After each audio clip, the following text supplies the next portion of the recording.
ಕಾವ್ಯ, ಪ್ರೇಮ ಎಲ್ಲಾದ್ರೂ ಹೋಗ್ತೀನಿ ಅಂತ ನಿಮ್ಮ ಹತ್ರ ಹೇಳಿದ್ಲಾ? ಇಲ್ಲ, ಅವಳು ನನ್ನ ಹತ್ರ ಏನೂ ಹೇಳಿಲ್ಲ.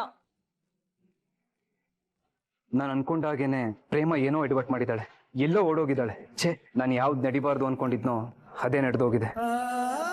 ದೇವ್ರೆ, ದೊಡ್ಡಮ್ಮಂಗೆ ಈ ವಿಷಯ ಹೇಗೆ ಹೇಳಲಿ ನಾನು? ಅವ್ರಿಗೆ ಹೇಗೆ ಅರ್ಥ ಮಾಡಿಸ್ಲಿ? ಈ ವಿಷಯ ಗೊತ್ತಾದ್ರೆ ದೊಡ್ಡಮ್ಮ ಅಣ್ಣ ಎಲ್ರು ನನ್ನ ಬಗ್ಗೆ ಏನು ಅನ್ಕೊಂತಾರೋ? ಪ್ರೇಮ ಎಂತ ಕೆಲಸ ಮಾಡ್ಬಿಟ್ಲು?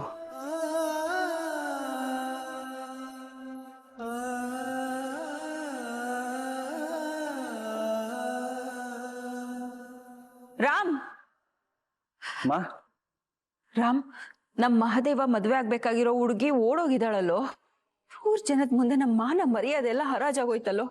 ಈಗೇನು ಮಾಡೋದು? ಏನೋ ನಮ್ ಗತಿ. ಅಯ್ಯೋ ಅಮ್ಮ, ಅವಳೆಲ್ಲೂ ಹೋಗಿರಲ್ಲ, ಇಲ್ಲೆಲ್ಲ ಇರ್ತಾಳೆ. ನಾನು ಕರ್ಕೊಂಡ್ ಬರ್ತೀನಿ ರೀ.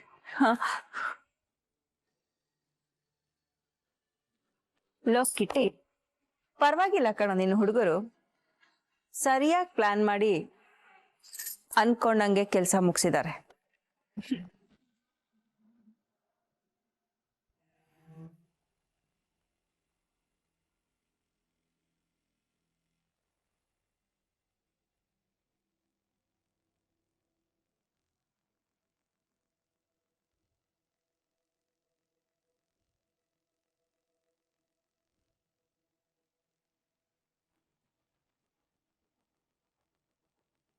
ಅಣ್ಣ, ಇಲ್ಲೇನಾದ್ರೂ ಮದ್ವೆ ಹುಡುಗಿ ಬಂದಿದ್ ನೋಡಿದ್ರಾ? ಇಲ್ವಲ್ಲಪ್ಪ, ಯಾಕಪ್ಪ ಏನಾಯ್ತು? ಅಣ್ಣ, ಅದು ಮದ್ವೆ ಹುಡುಗಿ ಮಂಟಪದಲ್ಲಿ ಕಾಣ್ತಿಲ್ಲ. ಬೆಳಿಗ್ಗೆಯಿಂದ ನಾ ಇಲ್ಲೇ ಇದ್ದೀನಪ್ಪ, ಯಾರು ಹೊರ್ಗೋದಂಗೆ ಕಾಣಿಸ್ತಾ ಇಲ್ಲ. ಮದುವೆ ಹೆಣ್ಣು ಒಳಗಡೆನೆ ಇರ್ಬೇಕು, ಇನ್ನೊಂದ್ಸರಿ ನೋಡಪ್ಪ.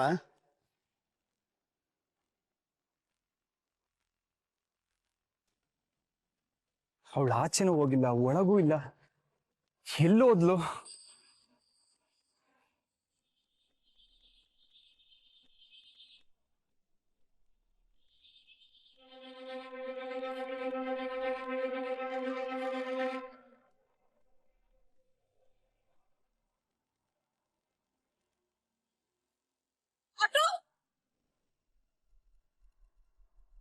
ಅಮ್ಮ, ನೀನೇನು ಹೆದರ್ಕಬೇಡ. ಪ್ರೇಮ ಅವ್ರು ಎಲ್ಲೂ ಹೋಗಿರಲ್ಲ, ಇಲ್ಲೇ ಎಲ್ಲೋ ಇರ್ತಾರೆ, ಬಂದ್ಬಿಡ್ತಾರೆ. ಅಣ್ಣ, ಏನಣ್ಣ ಇದು? ಪ್ರೇಮ ಒಪ್ಕೊಂಡ್ಮೇಲೆ ತಾನೆ ನಾವ್ ಈ ಮದ್ವೆ ಏರ್ಪಾಟ್ ಮಾಡಿದ್ದು. ಆದ್ರೂ ಯಾಕಣ್ಣ ಹೀಗ್ ಮಾಡಿದ್ಲು?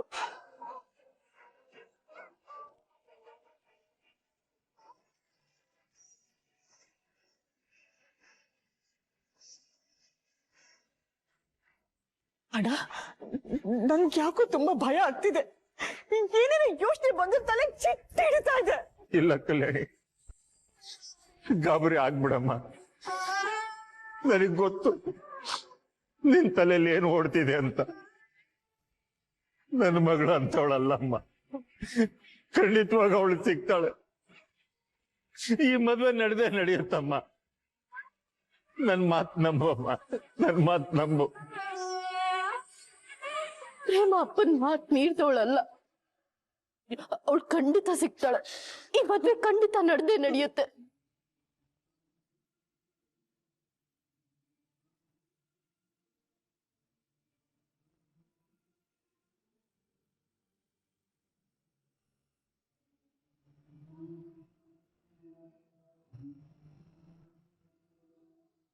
ಏನಕ್ಕ, ಪ್ರೇಮ ಮಾದೇವನ್ ಮದ್ವೆ ಆಗಲ್ಲ ಅಂತ ಓಡೋದ್ಲಂತೆ. ಅಯ್ಯೋ ಹೌದು ಕಣೆ, ನೋಡು ಎಂತ ಕಾಲ ಬಂತು. ಊರಲ್ಲಿ ಮಾದೇವಂಗೆ ಯಾರು ಹೆಣ್ ಕೊಡಕ್ ಒಪ್ಪಿರ್ಲಿಲ್ಲ, ಅಂತದ್ರಲ್ಲಿ ನಮ್ ಸತ್ಯ ಅಣ್ಣ ಮಗಳನ್ನ ಕೊಡಕ್ ಬಂದ್ರು. ಈಗ ನೋಡು ಹೀಗಾಗ್ಬಿಡ್ತು. ಆ ಹುಡ್ಗಿಗೆ ಮಾದೇವ ಇಷ್ಟ ಇರ್ಲಿಲ್ಲ ಅನ್ಸುತ್ತೆ, ಅದಕ್ಕೆ ಹೀಗ್ ಮಾಡಿದಾಳೆ.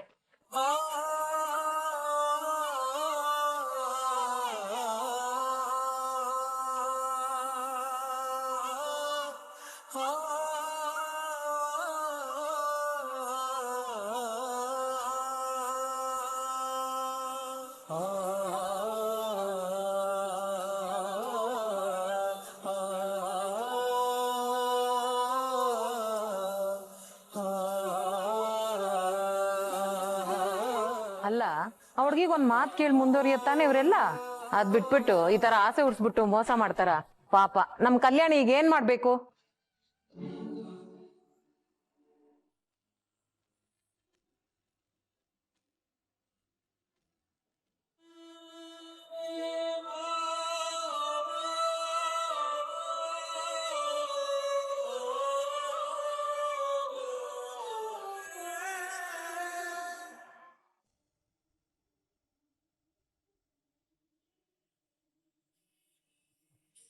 ಅದಕ್ಕೆ ಸತ್ಯನಾರಾಯಣ ಭಾವ ಬರ್ತಿದ್ದಾರೆ.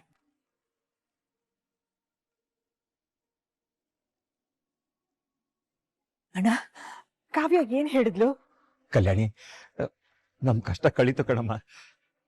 ನಮ್ ಕಾವ್ಯ ಮಹಾದೇವನ ಮದುವೆ ಆಗೋದಕ್ಕೆ ಒಪ್ಕೊಂಡಿದ್ದಾಳೆ.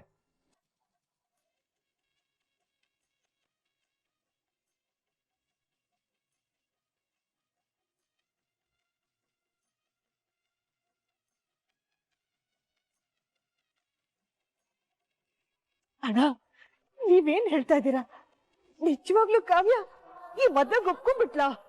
ಹೌದಮ್ಮ, ನನ್ ಮಗಳು ಕಾವ್ಯ ನನ್ ಮರ್ಯಾದೆನ ಕಾಪಾಡ್ಬಿಟ್ಲು. ಅಣ್ಣ, ಈ ರೀತಿ ಕೇಳ್ತಾ ಇದ್ದೀನಿ ಅಂತ ತಪ್ಪು ತಿಳ್ಕೊಬೇಡಿ. ಅವಳು ಬಲವಂತ ಮಾಡಿ ಈ ಮದ್ವೆಗೆ ಒಪ್ಪಿಗೆ ತಗೊಂಡಿಲ್ಲ ತಾನೆ? ಚೇಚೆ, ಹಾಗೇನಿಲ್ಲಮ್ಮ. ಅವಳು ಮನಪೂರ್ವಕವಾಗಿ ಒಪ್ಕೊಂಡಿದ್ದಾಳೆ.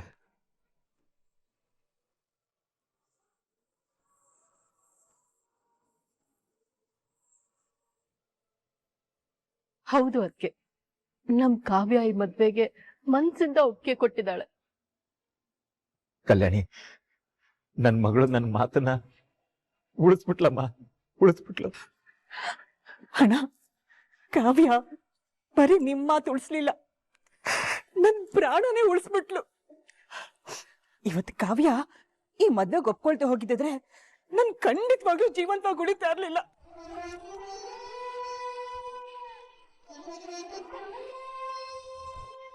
ಇಷ್ಟೊತ್ತು ನಮ್ಗೆ ಯಾರಿಗೂ ದಿಕ್ಕೇ ತೋರಿಸ್ತಾ ಇರ್ಲಿಲ್ಲ. ಆದ್ರೆ ಕಾವ್ಯ ನಮ್ಗೆಲ್ಲ ಹೊಸ ಭರವಸೆನ ಮೂಡಿಸಿದ್ಲು. ಕತ್ಲಾಗಿದ್ದ ಕಲ್ಯಾಣ ಮಂಟಪಕ್ಕೆ ಬೆಳಕಾಗಿ ಬಂದ್ಲು. ಅಣ್ಣ, ನಿಮ್ ಮಾತು ಕೇಳಿ ನನಗೆ ಹಾಲು ಕುಡಿದಷ್ಟು ಸಂತೋಷ ಆಗ್ತಿದೆ.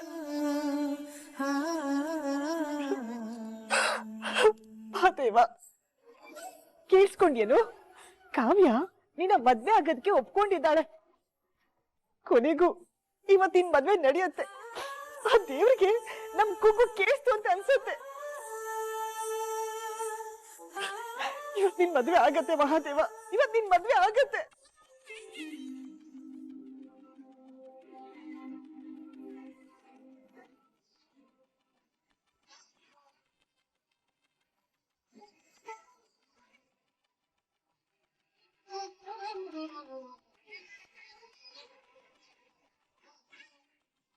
ಮಾದೇವ, ಏನ್ ಯೋಚನೆ ಮಾಡ್ತಿದ್ಯಾ? ಅಮ್ಮ, ಅದು ಪ್ರೇಮ ನಾನು ಇಷ್ಟ ಇಲ್ಲ ಅಂತ ಈ ಮಂಟಪದಿಂದ ಹೋಗಿದ್ದನ್ನೇ ನನ್ಗಿನ್ನೂ ಅರ್ಗಿಸ್ಕೊಳಕ್ ಆಯ್ತಿಲ್ಲ. ಈಗ ನೋಡಿದ್ರೆ ಕಾವ್ಯ ನನ್ನ ಮದ್ವೆ ಆಗಕ್ ಒಪ್ಕೊಂಡವಳೆ ಅಂತ ಅವ್ರೆ. ಇಲ್ಲಿ ಏನಾಯ್ತೈತೆ, ಏನ್ ಕತೆ, ಸತ್ಯವಾಗ್ಲೂ ನನಗೆ ಗೊತ್ತಾಯ್ತಿಲ್ಲ ಕಣಮ್ಮ. ಏ ಮಾದೇವ, ಯಾಕೋ ಹೀಗೆಲ್ಲ ಮಾತಾಡ್ತಿದ್ಯಾ? ನಮಗೋಸ್ಕರ ಅಣ್ಣ ಕಾವ್ಯ ಹತ್ರ ಮಾತಾಡಿ ಈ ಮದ್ವೆಗೆ ಒಪ್ಪಿಗೆ ತಗೊಂಡಿದ್ದಾರೆ.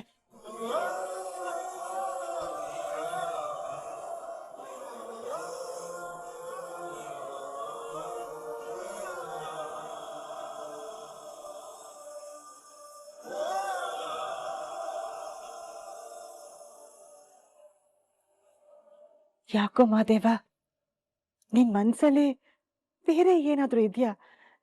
ಏನಾದ್ರೂ ಇದ್ರೆ ಹೇಳು. ಅಮ್ಮ, ಕಾವ್ಯ ನಿಜವಾಗ್ಲೂ ಈ ಮದ್ವೆಗೆ ಒಪ್ಕೊಂಡ್ಲ? ಹೌದು ಕಣೋ, ನಿನಗೆ ಯಾವುದೇ ಅನುಮಾನ ಬೇಡ. ಅಲ್ಲ ಮಾಮ, ಅದು ಕಾವ್ಯ ತುಂಬಾ ಓದ್ಕೊಂಡವಳೆ. ನಾನ್ ನೋಡಿದ್ರೆ ಶಾಲೆ ಕಡಿಗೂ ಓದೋನಲ್ಲ. ಅದು ಅಲ್ಲದೆ ಅವಳು ಸಿಟಿಲ್ ಬೆಳೆದಿರೋ ಹುಡುಗಿ, ತುಂಬಾ ಸೂಕ್ಷ್ಮ. ನಾನ್ ನೋಡಿದ್ರೆ ಹೊರಟ. ಅವಳು ನನ್ನ ಒಪ್ಕೊಂಡಾಳೆ ಅಂದ್ರೆ ನನಗೆ ನಂಬಕ್ಕೆ ಆಯ್ತಿಲ್ಲ. ಮಹಾದೇವ, ದಾಂಪತ್ಯಕ್ಕೆ ಬೇಕಾಗಿರೋದು ವಿದ್ಯೆ ಅಲ್ಲ, ನಂಬಿಕೆ. ಒಬ್ರು ವಿದ್ಯೆ ನೋಡಿ, ಅಂತಸ್ ನೋಡಿ ನಂಬಿಕೆ ಹುಟ್ಟಲ್ಲ. ಅವ್ರ ಒಳ್ಳೆತನ ನೋಡಿನೇ ನಂಬಿಕೆ ಹುಟ್ಟದು. ಅವ್ರ ಜೊತೆ ಜೀವನ ಪೂರ್ತಿ ಬದುಕಬಹುದನ್ನೋ ವಿಶ್ವಾಸ. ಕಾವ್ಯ ನಮ್ಮೆಲ್ರಿಗಿಂತ ಜಾಸ್ತಿ ಜಗತ್ನ ನೋಡಿದಾಳೆ. ಜಾಸ್ತಿ ಜನರನ್ನ ನೋಡಿದಾಳೆ. ಅವಳಿಗೆ ಒಳ್ಳೇದ್ಯಾವ್ದು ಕೆಟ್ಟದ್ಯಾವ್ದು ಅಂತ ನಮ್ಗಿಂತ ಅವಳಿಗೆ ಚೆನ್ನಾಗ್ ಗೊತ್ತು. ಅವಳಿಗೆ ನೀನು ಒಳ್ಳೆವ್ನ ಅನ್ಸಿರ್ಬೋದು, ಹಾಗಾಗಿ ಈ ಮದ್ವೆಗೆ ಒಪ್ಕೊಂಡಿದ್ದಾಳೆ. ನಿನ್ ಮನ್ಸನ್ನ ಗೊಂದಲ ಮಾಡ್ಕೋಬೇಡ. ಹೌದು ಮಾದೇವ, ಕಾವ್ಯ ನಮ್ಮ ಕುಟುಂಬನ ಅರ್ಥ ಮಾಡ್ಕೊಂಡು ಸಂಸಾರನ ಸರಿದೂಗಿಸ್ತಾಳೆ. ಇದ್ರಲ್ಲಿ ಯಾವುದೇ ಅನುಮಾನ ಬೇಡ ನಿನ್ಗೆ. ಹೌದು ಅಣ್ಣ, ಅವ್ರು ತುಂಬಾ ತಿಳ್ಕೊಂಡಿರೋರು. ಅವ್ರು ನಿನ್ನ ಚೆನ್ನಾಗಿ ನೋಡ್ಕೊಳ್ತಾರೆ, ನೀನು ಅವ್ರನ್ನ ಚೆನ್ನಾಗಿ ನೋಡ್ಕೊಳ್ತೀಯ ಅನ್ನೋ ನಂಬಿಕೆ ನನಗಿದೆ. ಅವ್ರು ಒಪ್ಪಿಗೆ ಕೊಟ್ಟಿರೋದ್ರಿಂದ ನೀನ್ ಇಷ್ಟೊಂದು ಯೋಚನೆ ಮಾಡೋ ಅವಶ್ಯಕತೆ ಇಲ್ಲ ಅನ್ಸುತ್ತೆ ಅಣ್ಣ. ಮಹಾದೇವ, ನನ್ನ ಮಕ್ಕಳ ಥರನೇ ನಿನ್ನನ್ನು ಚಿಕ್ಕ ವಯಸ್ಸಿಂದ ಎತ್ತಿ ಆಡಿಸಿ ಬೆಳೆಸಿದ್ದೀನಿ ಕಣ. ನೀನು ಏನು ಅಂತ ಅವಳಿಗೆ ಅರ್ಥ ಮಾಡಿಸಿದ್ದೀನಿ. ಅವಳು ನನ್ನ ಮಗಳು. ಅವಳು ಎಷ್ಟೇ ಓದಿದ್ರು, ಯಾವುದೇ ಊರಲ್ಲಿ ಬೆಳೆದಿದ್ರು ನನ್ನ ಥರನೇ ಯೋಚಿಸ್ತಾಳ. ನೋಡ, ನೀವಿಬ್ರು ಖಂಡಿತ ಒಳ್ಳೆ ಜೋಡಿ ಆಗ್ತೀರಾ. ಒಬ್ರನ್ನೊಬ್ರು ಅರ್ಥ ಮಾಡಿಕೊಂಡು ಸಮಸ್ಯೆ ಬಂದಾಗ ಒಬ್ರನ್ನೊಬ್ರು ಬಿಟ್ಕೊಡ್ದೆ ನೀವಿಬ್ರು ಸುಖವಾಗಿ ಬಾಳೋದಕ್ಕೆ ಸಾಧ್ಯ ಇದೆ. ಮಹಾದೇವ, ಯಾರಿಗೆ ಯಾರು ಅಂತ ಆ ದೇವ್ರೇ ನಿಶ್ಚಯ ಮಾಡೋದು. ನಾವೆಲ್ಲರೂ ಸೇರಿ ನಿನಗೆ ಪ್ರೇಮ ಜೊತೆ ನಿಶ್ಚಯ ಮಾಡಿದ್ವಿ. ಆದ್ರೆ ಆ ದೇವ್ರು ನಿನ್ ಮದ್ವೆನ ಕಾವ್ಯ ಜೊತೆ ನಿಶ್ಚಯ ಮಾಡಿದಾನೆ.